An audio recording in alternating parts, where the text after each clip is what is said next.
Hi, Major Tom here. We're trying to repair a broken or burned out heater element in a Kenmore Elite HE5. I found a number of videos, and so did my wife, on YouTube and various places about how to remove the heating element. Turns out it's not as simple as they say. Different models are different. Some of them just easily slide out. Turns out on this model that element does not easily slide out. You have to take the whole housing apart because of the tabs that are in there, lift it up, and then reinstall it. So I'll show you how that I was able to get in from the front side, remove all the fasteners in the housing, get to the element, and then pull it out.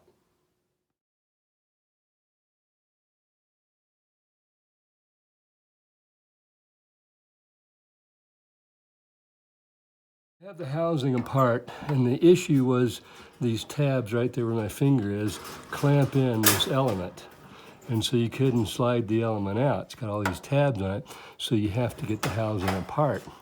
And it looks like now maybe I can pull it out by lifting it up in here. Probably could have gotten it from the back side much easier. So I've removed this housing clamshell, and now I gotta get these elements out. And it lifts up and pulls out. But you see, the problem has these tabs in here, so you can't just slide it out. And that has been, this is like working on a car, just getting your hands back in there to be able to access these screws. So again, I'm trying to replace the heater element in the Kenmore Elite HE5. A lot of videos online show that you can just disconnect this electrical connection to your heater element and it slides out. But this model doesn't do that. It will not slide. This is the bottom housing. This goes back to the back side of the dryer. This is the front side.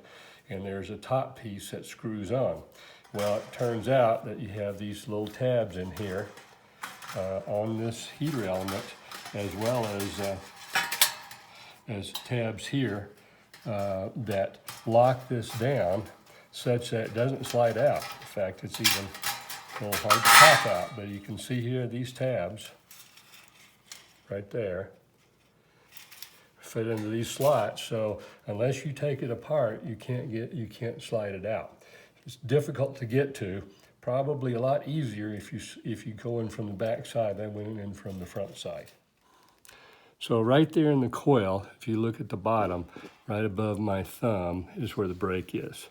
You can see there's a brake in the heater element right there. So heater element's definitely bad. We're going to have to replace it. Looks like the part number is written on here. So we should be able to find the exact part number. Okay. Remember, you should organize your parts for ease of reassembly.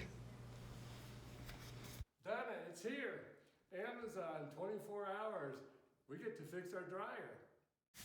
The heater element came with a lot of parts, but many of those didn't fit our dryer, so we didn't install them.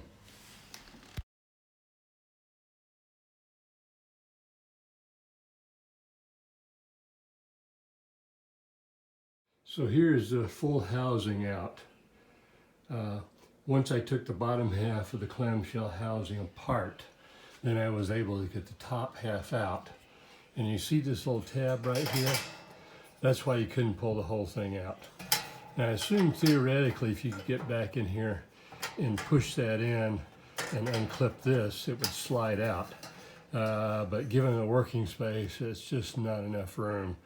And you can't reassemble it because there's not room to tilt it to slide that in. So the top part of the housing has to go in first, and then we bolt the bottom half in. And as you can see, here is the installed heater element inside the clamshell housing. So we've got our new thermostat here. We ordered, came in, and this is the thermostat, I'm sorry, not the thermostat, the heater element. And so this is the heater element here, and it's installed in the lower housing. And note, as I said before, there's these tabs.